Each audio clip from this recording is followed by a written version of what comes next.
Well, today we're going to go ahead and clean the fuel water separator out on my 2008 F-350 behind me. And I've never done this. I don't know what I'm doing, but I just kind of figured, you know, a lot of times if I look at how something's taken apart, I can do it myself. So I just kind of wanted to do a video more like that on trying to help someone who's trying to do it for themselves and not really a how-to. I'm no expert mechanic and I would never want to lead anyone astray. So this is more of just me doing it for, I guess, entertainment. And maybe you can find a few pointers, I don't know.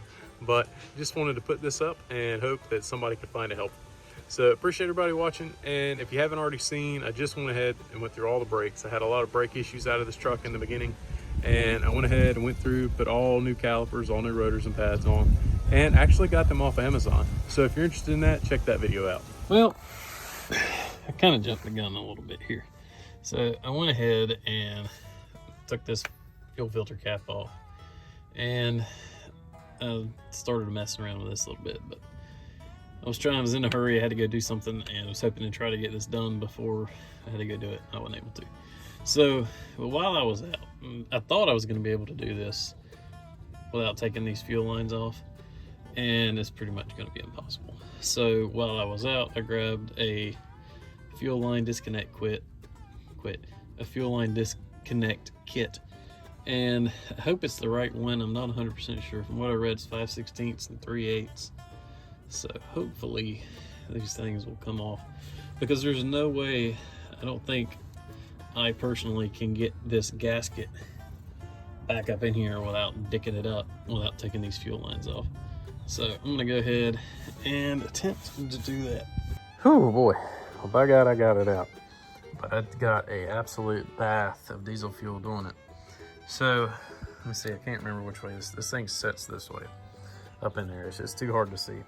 These two lines are metallic. This one is 1/2 inch. Took a 1/2 inch tool to get it off. This one took a 3/8. And these two, I was confused as heck. I was just assuming I was gonna have to use the tools, this kit right here, to get them off. But they actually have two blue things that you squeeze and come off. When you take this one off, prepare for a bath. And I've ran the truck down to, it's only got like 80 miles left till E. So I've ran it down pretty low, and it's still no fun.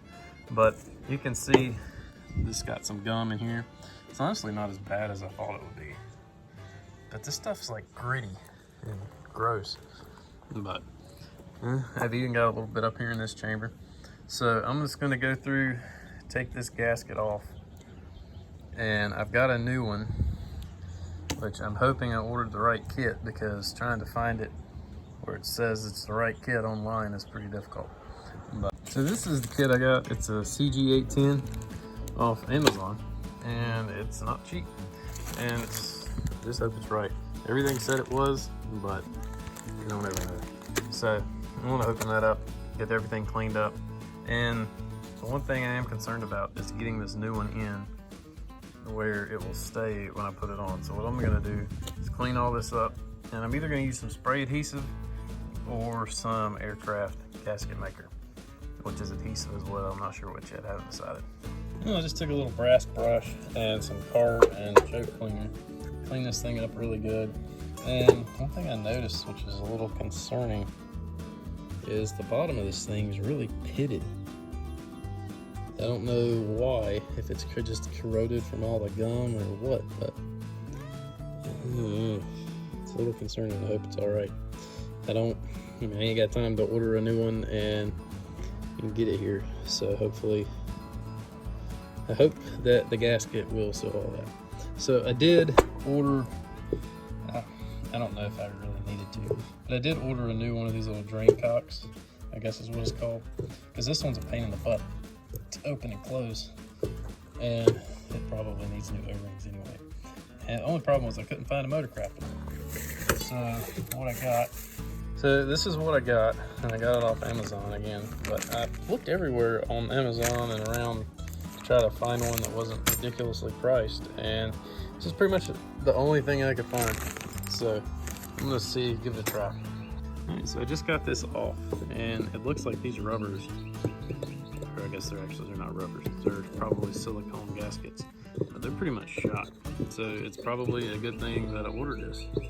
So I was going back and forth on if I wanted to do it or not, but I'm gonna get these out and clean everything up really good and go from there. All right, I got everything cleaned up, got my new O-rings in. I did lubricate them up just a touch.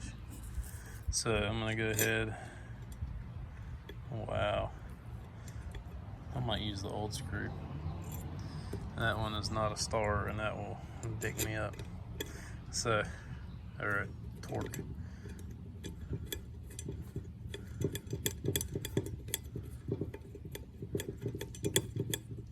All right, so just gotta snug that down.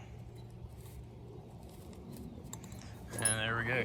So, and then the other two that hold the faceplate on also, yeah, everything seems to be good. Rotates good. Hopefully the gaskets are quality. I don't know. But I don't like using stuff that's not Motorcraft, just to be honest. But that's about all I could find, unfortunately. All right, well, it looks like maybe this way. Looks like I got the right kit. So this thing is not gonna stay in place, I can go ahead and tell you that. So I'm going to, instead of spraying contact adhesive all over this, I'm gonna take this out and spray the gasket. And that way, just some regular old contact adhesive. Hopefully that will work and hold everything in place so I can get it put back on. All right, so I got it, sprayed the gasket a little bit and got it in there and it's stuck in place now. So I'm just gonna let that set for a few minutes and crawl back under the truck and clean out the housing. All right, well, I'm back up under here. I did clean a little bit of it out already. And it looks like, for the most part, it's not bad. It's not nowhere near as bad as I anticipated because this truck sets a lot. I don't drive it a whole lot. But I do run Lucas injector cleaner through it every once in a while, through fill-ups. So that might have helped, I don't know. But I'm honestly really surprised that it's not way worse than it was. Oh wow. Well, that wasn't too bad. So what I did was I just took some carb and choke cleaner with the straw and just squirted the immortal crap out of it. And it seemed about got it all out. So that's good. Looks pretty clean. I mean, I can't really see it. The only thing I can see is what you can see. So don't look too bad. I'll probably do a little bit more. All right, well, while I was letting all the carb fluid dry and evaporate, so I didn't want any of that in my system, I went ahead and put on the new fuel filter. And if you haven't done that, it's just like the oil filter. It's a canister style that comes off and the new filter pops right in. It's just kind of a pain to get to and get in there without getting grit and everything on it. So now I'm gonna go ahead and reinstall my faceplate. It shouldn't be nothing to it. Put it back up there, 4 screws, done, hopefully.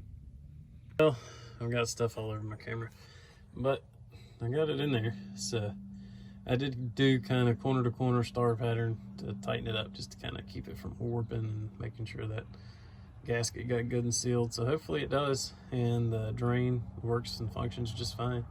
So now all I got to do is hook up the fuel lines, go ahead and change the fuel filter at the engine bay, and go ahead and prime this thing. Pray it don't leak. All right, well, I went ahead and got my fuel cap, or fuel filter cap, loosened up. And it is, I think it's technically metric, but I've always used 1 7/16 inches. All right, so now I've already took the cap off and everything. So we'll pull this out, change the O-ring on the cap, and put the new one in. All right, so lubricated the O-ring, got the new filter in, and we'll try to get this down in there without doing a splashdown. Almost. All I do is tighten this thing down. All right, well, everything's done, and I went ahead and hooked the battery charger up to it. I like to do that whenever I do this, because it's quite a draw on the battery, because you have to read in your manual. I can't remember the exact number of times you have to do this, but I think it's 10. I normally do 12 or so until I feel happy. But what you got to do is turn the ignition on till you'll hear the fuel pump cut on, and you'll let it run until you hear the fuel pump cut off. Cut the ignition off and then cut the ignition back on. Let the fuel pump run until it cuts off. And it's pretty faint. You got to kind of listen real hard and make sure you got all your fans and everything cut off to hear it. But here we go. It's quite a process. I mean, this takes, it seems like forever when you're doing it, but it'll get it eventually. I don't know if you can hear it or not, but you can hear the bubbles running through the fuel circulating. And whenever that cuts off, ignition back on. Well, she cranked up, running good. I'll take her down the road and see how she does. Hopefully everything's good to go. I want to bring it back. I'll check for leaks, and I already have once, but just to make sure nothing's leaking. So, well, that's going to be it for this video, and I just kind of want to do a kind of quick video on what I was doing and how I did it. And it's not a how-to. I don't want to ever lead anyone astray. So, but you know, a lot of times I can look at a video, watch a video, see kind of how things work, how things go together, and you know, it helps me out a lot. So that was my whole intention with the video. Hope somebody enjoys it and finds it helpful. I appreciate everybody who's watched, everyone who subscribed and commented. I love to read the comments and see what everybody's saying. So thanks to all those who've already subscribed again, and we'll see you next time.